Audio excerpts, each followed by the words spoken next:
Okay, so we'll start here.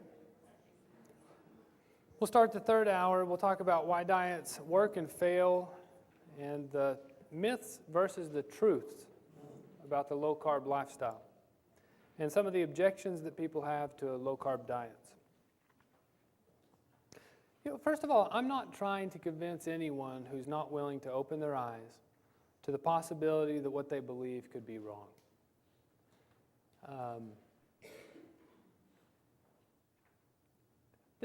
If you think this is something that's right for you, try it and find out. You can only know from your own experience. But I'm not trying to convince you of something that says, I'm right and this is the only way. I'm just asking you to try it and find out for yourself and decide for yourself. Okay, the 3 ways that I lost weight. We covered this earlier. Number 1, run 5 miles a day and starve and feel hungry all the time, which is not physiologic. Number 2, become a medical resident. Get depressed and don't eat. Number 3, cut the killer carbs. And the best thing about cutting the killer carbs is that I feel good. The weight comes off, the blood pressure is better. I feel good. I don't have any side effects from blood pressure pills. They're making me feel worse. And the killer carbs are the refined carbohydrates, the sugars, and the starchy foods. Somebody asked about food, and we'll talk about food, what to eat and what not to eat after lunch. So I didn't want to talk about food before lunch because you'd be very hungry. Most diets that work, they work because in some way they restrict refined carbohydrates. Whether it's Sugar Busters that reduces sugar, or it's Atkins Diet that reduces carbohydrates, or even if they say you're going to eat a low-fat diet, and it's going to be a calorie-restricted, low-fat diet. That means they cut your calories down far enough that you're eating fewer calories every day than is normal. If they cut your calories down, they have to cut the refined carbohydrates down too. The problem about diets is that there are box diets where you buy meals, and the meal that has the box meal is like this big, and I never eat this much. I'll tell you, the way that I eat, and we're going to go through the slides and show you what I eat. I usually eat an enormous plate of as much of what I want, and then after I'm done with that plate, I make another one. And as long as what I'm eating is low carb, I can eat just as much as I want. These box diet meals, they're made to generate corporate profits. And they take a little piece of meat, a little tiny piece of meat, and they pop in some vegetables and some potatoes because potatoes are low fat, and it'll be a low fat diet meal. And they put as much cheap food in there as they can and sell it to you for $4. So you're buying a little piece of meat that's maybe 30 cents worth of meat with 20 cents worth of vegetables, and they call it $4 super diet meal. There are also shots and medications and pills that are sold all over the internet, and those things, they're made to generate profits, and they're not normal. They're not physiologic. Your problem is not that you suffer from a shot deficiency. You don't suffer from a pill deficiency. The problem is the carbohydrates in your diet are making your insulin too high. There's support groups, counseling, and meetings that you can go to every week. And, I don't want you to need counseling for your diet. People who need to go to counseling on a regular basis because of their diet, that's because their diet is making them miserable. But if you feel great and you're losing weight and your blood pressure is good and you have energy to go to the basketball game and watch your kids, you don't need a support group for that. Even surgery, and this is an interesting thing. So I'm sitting at the coffee shop and I meet this doctor, and this is one of the reasons I'm giving this conference. I'm sitting at the coffee shop and I meet this doctor who's new in town, and I talk to him and I say, hey, what do you do? And he said, I'm a bariatric surgeon. So he's a surgeon who does like lap band and stomach stapling and those sort of things for people who are overweight and want to lose weight with surgery. And I said, well, what brings you to Lubbock? I can tell you why I came to Lubbock. I came to Lubbock because I went to medical school here, and when we moved off, I thought, man, I really love Lubbock. It was a great place. And so come back. It's great people. They're really nice, and it's kind of quiet. And we could raise kids there, and it's close to my family. So those are all good reasons to come to Lubbock, right? It's a good place to be a doctor, The reason the bariatric surgeon came to Lubbock was because Lubbock is the second most obese city in Texas. So he came here because it's like he's got a lot of clientele here, You've heard of shooting fish in a barrel? Lubbock is the barrel, and we are the fish. So your problem isn't that you have a surgical stapling deficiency. You don't have a surgical stomach stapling deficiency that needs to be corrected. The problem is refined carbohydrates. Here's an ad from the paper. Some of you guys saw my ad. Look at the B12 shots. Buy 10, get one free. There's people that they want you to be a patient. This is interesting. Do you know why people need so much B vitamins and so many C vitamins? It's because the carbohydrates in your diet they consume the B vitamins and the C vitamins.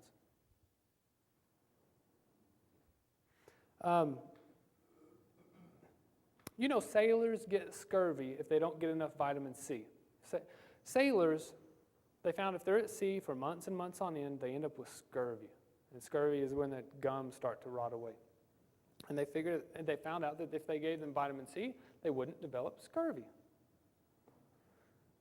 Inuit Eskimos, 9 months out of the year, eat whale meat. And they don't get scurvy. Why is that? They're not eating limes. They're not getting their fresh fruits and vegetables. They're not taking vitamin supplements.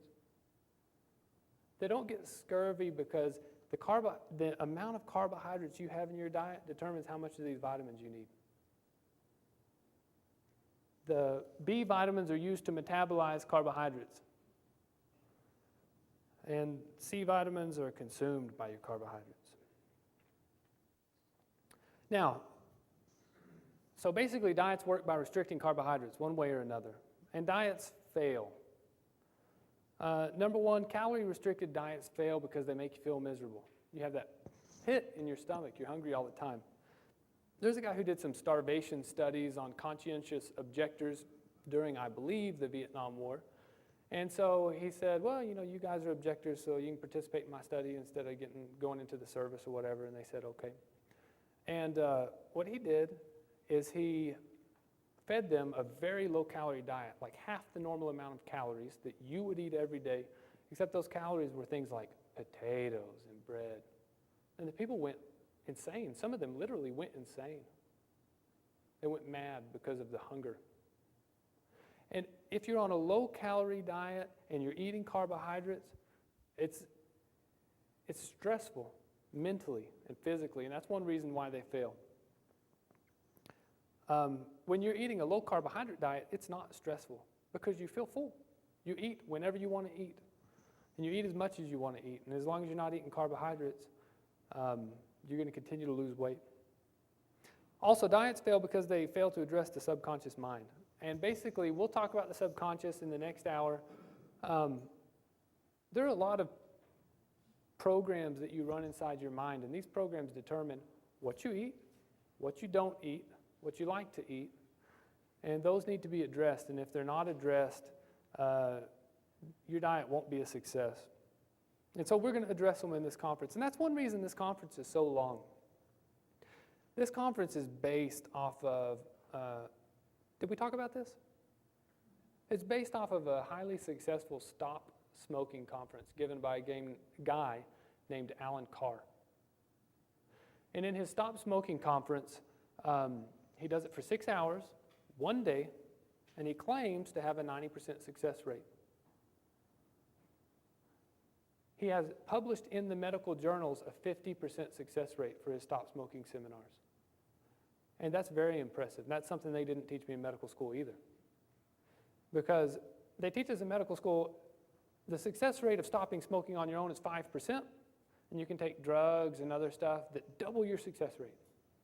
So from 5% to 10%. Well, Alan Carr's seminar has a 50% published success rate, and he claims 90%. And so that's why this seminar is a day-long seminar. Part of the things that we discuss is to help you reprogram your subconscious mind and take willpower completely out of the equation. That's also what the audio CD is, and we'll talk about the audio CD. It's a series of meditations. There's it's not a lecture. There are 4 meditations on there that you listen to before you go to bed.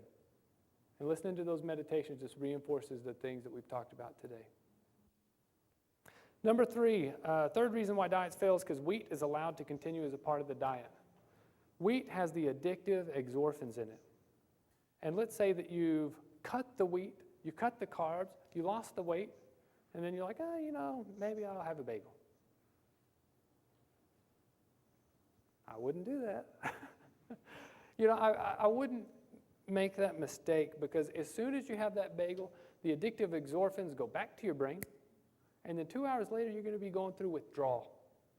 And when you're going through withdrawal, you're going to want another bagel. It's the same thing as a smoker. Let's say a smoker quit smoking, and he hadn't had a cigarette in 6 months. Would you tell the smoker, well, you're not addicted anymore, it's okay to have a cigarette? No. You'd say, thank God you got those poison sticks out of your life. Or if you had a heroin addict, the heroin addict had stayed clean for a year. He stayed clean for a year. And after a year, you tell him, maybe you should shoot up a little bit.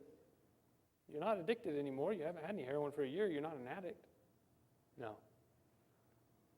And that's the point with the wheat. So the best thing for you to do would be to cut the wheat out of the diet 100% completely. And if you let the wheat back in, that can just cause that addictive spiral to keep going and for your weight to balloon back up. And your blood sugar, your weight, your blood sugar, blood pressure. Even low-carb diets can fail if they fail to address the subconscious mind. And so that's why we'll talk about the subconscious in the next hour. If the wheat is allowed to continue. And then finally, there's no what now. Let's say you set your goal weight. Let's say you decide you want to weigh 172 pounds. And you get there and you celebrate. Then what do? Nothing. You don't change anything. In the Atkins Diet books, he talks about the way that the Atkins Diet works is you cut your carbohydrates down to 20 grams of carbohydrates per day for the first 2 weeks. That helps you lose the weight quickly. And then you slowly can increase the amount of carbohydrates that you eat. And that's kind of what I've done. But I didn't do it intentionally, and I hadn't read the Atkins Diet books when I did it. But there's no what now. I mean, after I got to 172 pounds, did I say, finally I can have a hamburger with a bun? No way. I'm not playing with those snakes anymore. Caution. The things that you thought were harmless are the things that can add the pounds on. In fact, there are people who this was me. I'll tell you, this was me. I never liked sweets. Sweets weren't my thing. I always drank diet sodas because I thought, well, there's no sugar in my sodas. So I wasn't eating sweets, I wasn't eating sodas, and I got to be 213 pounds. How did that happen? No sweets, no sodas, hardly any sugar. This is what happened. The bread. The things that you think are harmless and you might even think are healthy.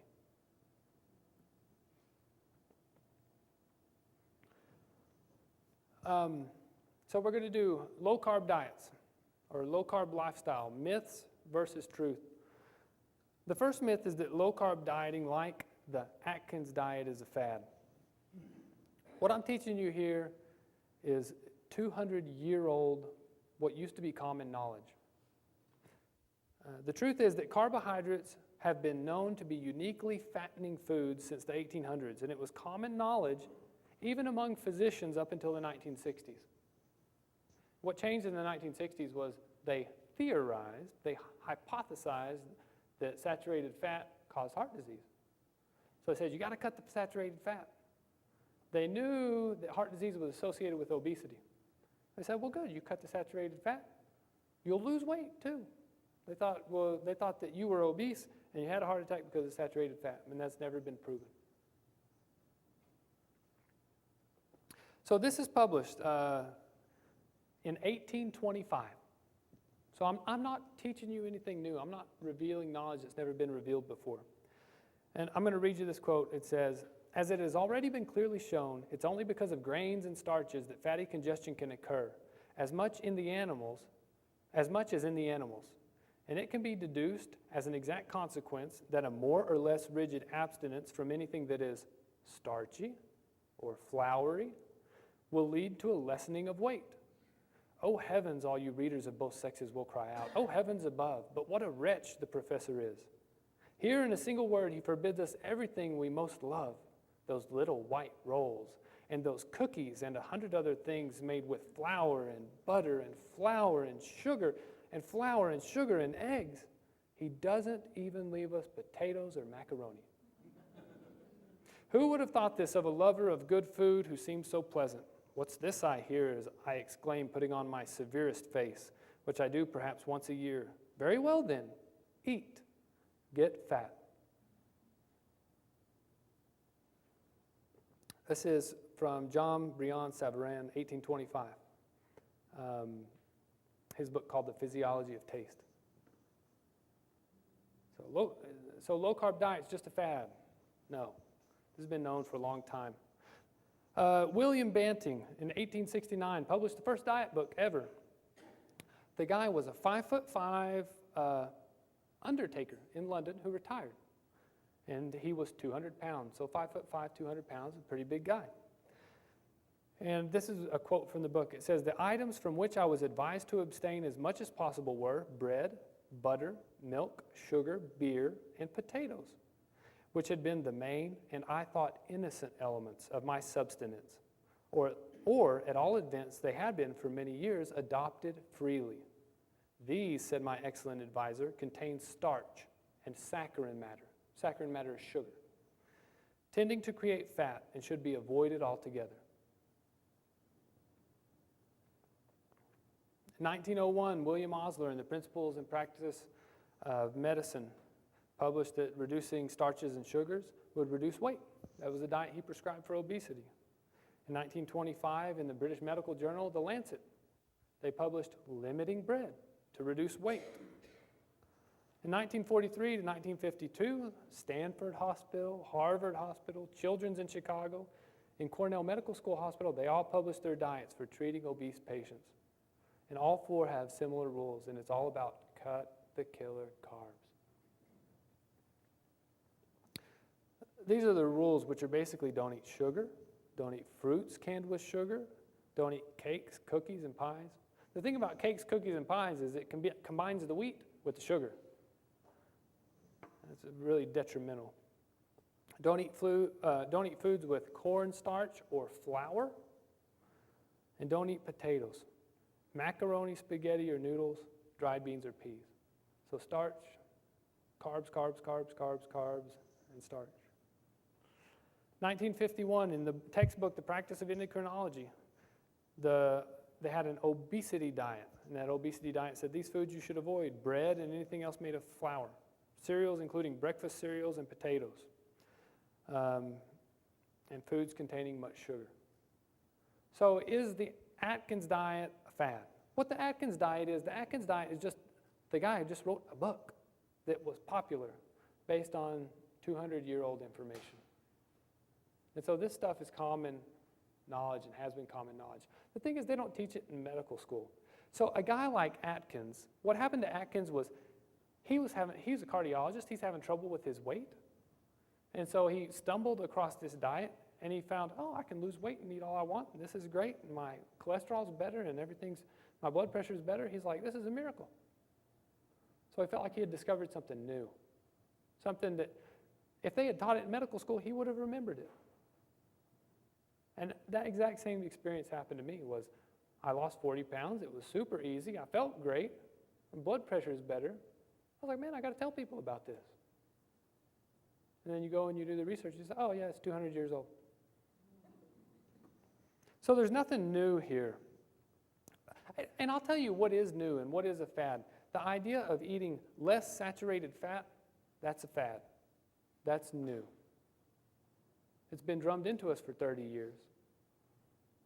But that's 30 years versus 200 years. In 1946, in Dr. Spock's Baby and Child Care, he published this. The amount of plain starchy foods, breads and cereals and potatoes that one takes is what determines in the case of most people how much weight they gain or lose. That was in every single edition of the book for 50 years. So low carb to reduce weight is not a fad. Low carb to reduce weight has been around a long time. Here's another myth, and these are some myths that doctors believe. They believe that low-fat diets are healthiest. Low fat is healthiest. That's what they believe. And they believe high-fat diets are going to kill you. They also believe that your patients just can't lose weight. They believe that you can't lose weight because the diets they're taught to prescribe to help you lose weight actually cause you to gain weight. They cause you to be miserable. The truth is that high-fat diets have never been proven to kill you. All of your heart disease risk factors will improve on a high-fat, low-carb diet. There was a theory that high fats caused heart disease. That theory has never been proven. We talked about this. Physicians think obesity is incurable because the diets they're taught to prescribe to cure it actually cause it. And there are 14, this is just a list of 14 published studies that show the efficacy, and that means how well low-carb diets work versus low-fat diets. So, I mean, it's published that it works. The idea that people should eat a low-fat diet, that idea comes from an observation that people who had super high cholesterol were more likely to have a heart attack. And people who are overweight are more likely to have a heart attack. So, if you eat fat, if you take in fat and you eat fat, immediately after the meal it makes the cholesterol and fat levels in your blood increase temporarily, and then they go down. So it increases them temporarily and they go down. If you eat carbohydrates, let me show you this on the whiteboard. This is how this works. Inside your body, you have an organ called your liver. If you eat these carbohydrates, the carbohydrates feed through the liver, and your liver is responsible for helping you store fuel. So your liver is going to take these carbohydrates and pump out triglycerides, and the triglycerides are packaged inside of a type of cholesterol. So it pumps out triglycerides and cholesterol. And then 3 meals a day, you eat refined carbohydrates, and 3 meals a day, all day long, hours and hours and hours, your liver's just pumping out triglycerides and cholesterol. So if you eat a high-carb diet, your cholesterol and your triglycerides look horrible because for 24 hours after your high-carb meal, you're pumping out fats and fats and fats and fats and fats. If you eat a high-fat diet, your triglycerides and everything, they look okay. And you know why? Because, well, 2 reasons. Number one, because your body's in the process of burning fat, burning fat, burning fat, burning fat, burning fat for fuel. And number 2, because the increase in the fat in your blood is only temporary. It's not a day-long process of converting carbohydrates into fat and cholesterol.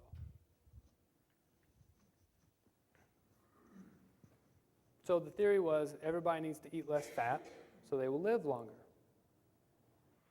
There's a giant Framingham study. They studied all the people in this town of Framingham, Massachusetts. And basically, in the Framingham study, there's so many contradictory results that contradict what you would consider to be common knowledge. Patients with high cholesterol and obesity were the people who ate less cholesterol and they ate less fat. If you believe that a high-fat diet causes high cholesterol, this sentence doesn't make any sense. You say, okay, patients with high cholesterol and obesity, they must be eating more saturated fat. Wrong. It's the people who are eating less cholesterol and less fat. Why is that? That's because the premise that high-fat diets cause cholesterol is wrong. Now, if you think, well, my normal body metabolism ought to be that if I eat carbs, then my liver makes a lot of cholesterol, then you say, oh yeah, of course, high cholesterol comes from people who eat less fat. That's because they're eating too many carbohydrates. Number two, in those patients whose cholesterol was lowered over the course of the first 14 years of the Framingham study, they were actually more likely to die than those patients with high cholesterol. So the point is, this concept of high cholesterol is out of date. And the idea that decreasing saturated fat can improve your cholesterol is wrong. Now, one thing that is true is that if your cholesterol is really high, above 240, those men did tend to die of heart disease early. But those patients whose cholesterol was really low, below 160, they tended to die of cancer and other causes. So if you say, well, look, if you say, I'm going to put everybody on a diet that's supposedly going to improve your cholesterol, well, I mean, yeah, it might help these people. Might help these people who have high cholesterol and might die of heart disease. But what does it do to these people with low cholesterol? They don't know. For women, in the Framingham study, the higher your cholesterol is, the longer they live. So the point is this. You may be worried, do I have high cholesterol, low cholesterol, whatever? Your cholesterol actually doesn't matter. What matters is the risk factors on that paper that I gave you, where it talks about the metabolic syndrome. The risk factors you take to your doctor. Because there's high triglycerides, and he can test those. There's low HDL cholesterol, he can test those, and whether your LDL is small or large. And the Cochrane collaboration says there's only limited and inconclusive evidence that eating less fat or saturated fat reduces heart disease. In fact, the federal government or the National Heart, Lung, and Blood Institute spent over $150 million on a 10-year study to try and prove that reducing saturated fat would reduce heart disease. And they found nothing after $150 million. However, they did find that cholesterol-lowering medications, they do prevent heart attacks in those at risk. So if your doctor says, well, we'll get you off your medicine, but we still need to take a little bit of this cholesterol-lowering medication because you had a heart attack, well, maybe you do. Maybe you do, because this is proven. Cholesterol medications have been shown to decrease heart attacks in those people at risk of heart attack. So myth, it's a scam to think that you can eat as much as you like and lose weight. People believe that your weight is due to lack of willpower, and it's not. The truth is you can eat as much as you want as long as you're not eating the refined carbohydrates, you will lose weight. Myth that low-carb diets are unbalanced because you're not eating enough carbohydrates. The truth is that modern Americans eat about 60% get about 60% of their calories from carbohydrates, and that's not normal. And it wasn't normal for 99% of humanity. This is the food pyramid, and if you look on the bottom right-hand side, you see it's 6 to 11 recommended servings of bread and cereal. And this is an interesting thing they taught me in medical school. Do you know who designed this food pyramid? In medical school, they told me this food pyramid was designed by the Kellogg's Corporation. That's why on the bottom it's called the bread and cereal group. I'm not sure that that's 100% true, but that's what I was taught. And basically, this whole bottom part of the pyramid is refined carbohydrates. These are all refined carbohydrates. These are carbohydrates too. Both of those are carbohydrates, but the refined carbohydrates make up the base. So why do they call that the bread and cereal group? Why don't they call that the refined corporate profit carbohydrate group? So, and if you break that food pyramid down into percentages, it looks like this. 65% of it is carbohydrates. Does that look balanced to you? Or does it look a little heavy on the carbohydrates? This is just a cute graphic I found. Broken. I think these guys are paleo diet. They took the refined carbohydrates off the bottom and the chips and sweets off the top. And I like this graphic too. Cut the killer carbs. Everything on the bottom of the food pyramid is refined, packaged, processed, high carb, and low nutritional value. They fortify the stuff. You ever heard of fortified flour? They fortify the flour with B vitamins because it's got no B vitamins in it. Right? And basically they sell you 4 cents in the cereal box. They'll sell you 4 cents of raw materials for $4.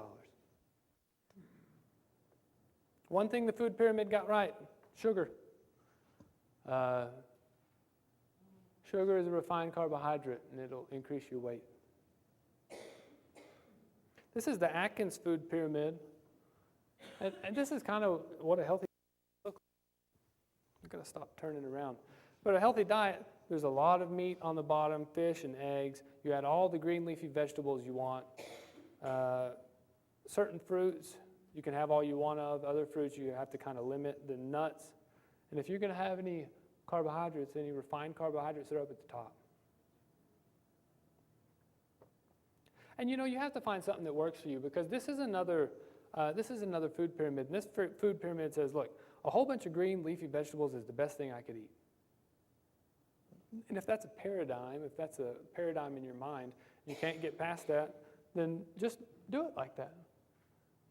Do it like that. As long as you move the refined carbs somewhere up to the top, this potatoes and refined carbs right there. As long as you move them up toward the top, you're going to do all right. That's a more balanced diet. And this is how the Atkins diet is portrayed. This is Dr. Atkins. And, it's fish and steak and turkey, and I don't know what that other thing is. But see, there's just one little sprig of broccoli. But I mean, really, the diet has I never knew what the Atkins diet was until after I lost weight, and then I read his book, so I was trying to figure out why it worked. And in his book, you replace the breads and cereals and grains, you replace those carbs with vegetables. And so they portray it as, it's meat and cheese and meat and bacon. That can't be healthy for you. But I mean, in reality, it's more like this. There's a lot of vegetables, fruits, vegetables, and then there's meat, and there's some vegetables, there's meat in here. So really, I'm not preaching a diet that's just meat and cheese and meat and bacon and cheese. What I'm saying is you replace the carbohydrates with vegetables.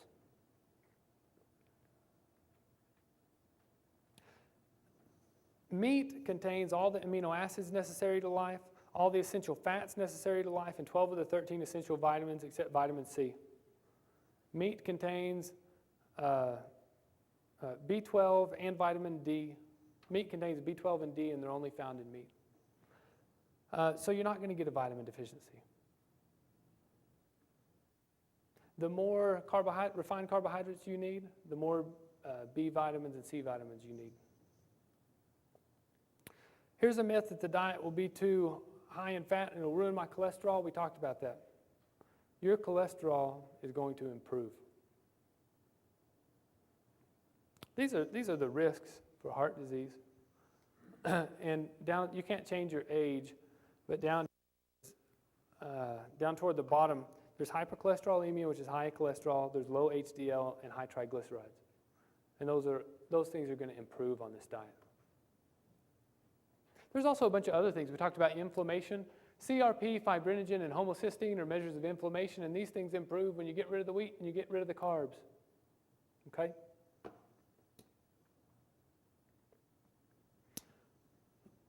Myth, I won't get enough fiber.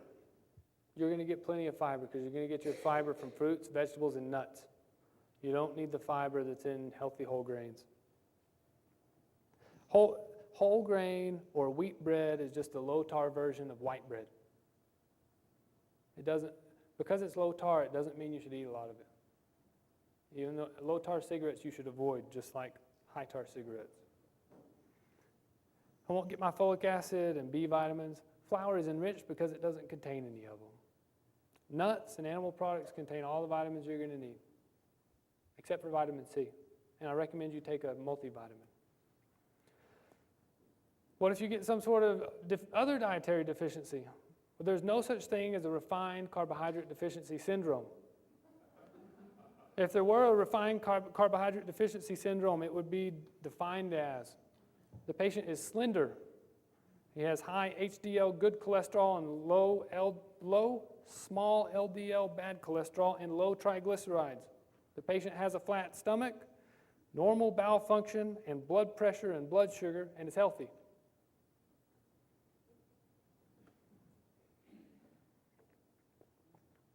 And the truth is, people who just cut the wheat out of their diet and don't do anything else, they eat 350 to 400 fewer calories a day. So cutting the wheat is a worthwhile investment. There's a myth that your brain needs glucose. It can only run on glucose. And the truth is that your brain, number one, can run on ketones, and it runs actually more efficiently on ketones. That's why ketones have been used to treat Alzheimer's disease and epilepsy and even improve the symptoms in schizophrenics. Ketogenic diets, which are low-carb diets. Okay? Number two, your liver can use the fat to produce glucose, so you're not going to have a glucose deficiency that causes you to go brain dead. And yeah, number one and number two, you can make the glucose from fat and your brain can run on ketones. Now, if your brain couldn't run on ketones, you would be brain dead in the morning. Because every single night, your body runs on ketones. You know, I showed you that graph where the blood sugar skyrockets, and then 2 to 3 hours later it goes down. And then it kind of levels out. It levels out because the rest of the sugar is coming from your liver and it's coming from the fat that you're burning. And you're actually burning ketones as you go along through the night. It's perfectly safe. Oh, and number three, on the diet, you still contain carbohydrates. On the diet, you still consume carbohydrates, but you're not consuming refined carbohydrates. So you don't have to worry about your brain not having enough sugar. My doctor told me I need to eat heart-healthy whole grains, and that's just based on flawed science. And the flawed science is this. They studied those hunter-gatherers who didn't have any of the diseases of civilization, and they said, look, they eat more fiber, so you need to eat more fiber.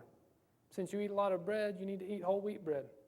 But the hunter-gatherers, they got their fiber from nuts, vegetables, and fruits.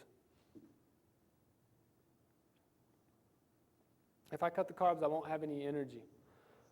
Once you liberate your fat cells and let your fat cells dump energy into your body like they were designed to do, you'll have more energy. You may feel, if you get rid of the carbs, you may feel a little tired, a little lethargic, a little foggy-headed for 3 or 4 days, but then you'll have energy again like when you were a child. Energy that you thought you had lost. This is another realization, is that your fat tissue is actually a great blessing to you. And I want you to think of it that way. You know, think about your body and think about the extra fat you carry around here, there, wherever. It's actually a blessing because that fat can really make you feel great. As long as insulin is present, none of the energy can get out of your fat cells. But as soon as you stop eating the carbs and you stop the insulin, finally, maybe for the first time in your life, your fat tissue can do its job. And that is provide energy to your body. Just release all that energy out of that fat tissue, and the fat tissue shrinks while it's doing it. Just release that energy out and make you feel great. And that's why people who eat low-carb diets, they feel great they feel much better even before they've reached their goal weight. That's what your fat tissue was intended to do. There's a myth that Dr. Atkins died of a heart attack, and he was obese when he died. And the truth is that Dr. Atkins slipped on the ice, and he got a hemorrhage in his skull, and he was in the ICU for 2 weeks and died with multiple organ failure. He had multiple organ failure, and when you're in the ICU, they pump you full of fluids to try and keep your circulation going. Also, your kidneys aren't working, so you're not getting rid of any urine, so you swell up. And so when he died, he was really big, swollen, full of fluid. And he did have heart disease. He had a kind of heart disease called viral cardiomyopathy, which means an infection from a virus. And when he was diagnosed with viral cardiomyopathy, that infection from a virus, they did a coronary angiogram and checked his heart, and it didn't have any blockages in it. So,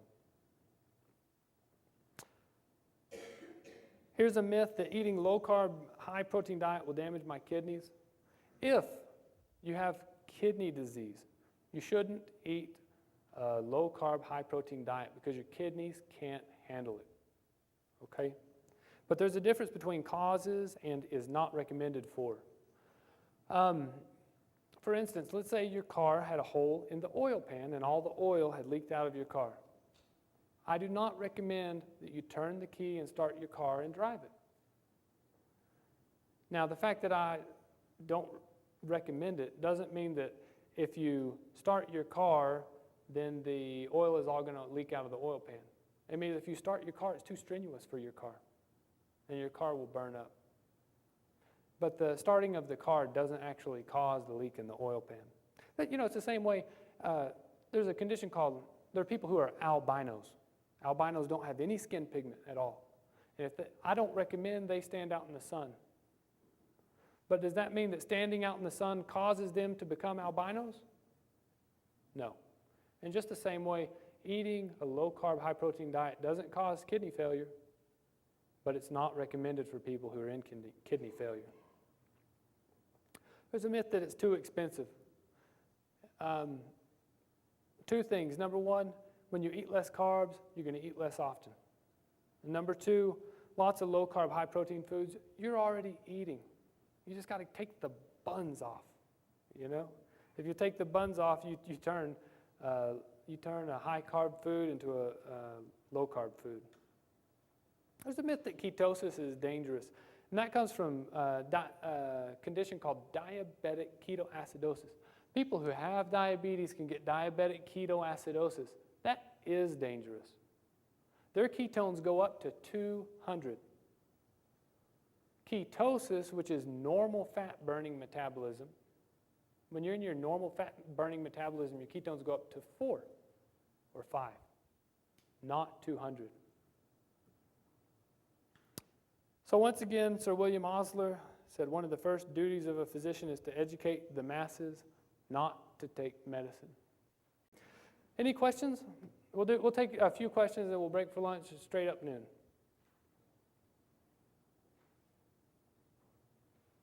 Everybody's hungry. Ready? Break.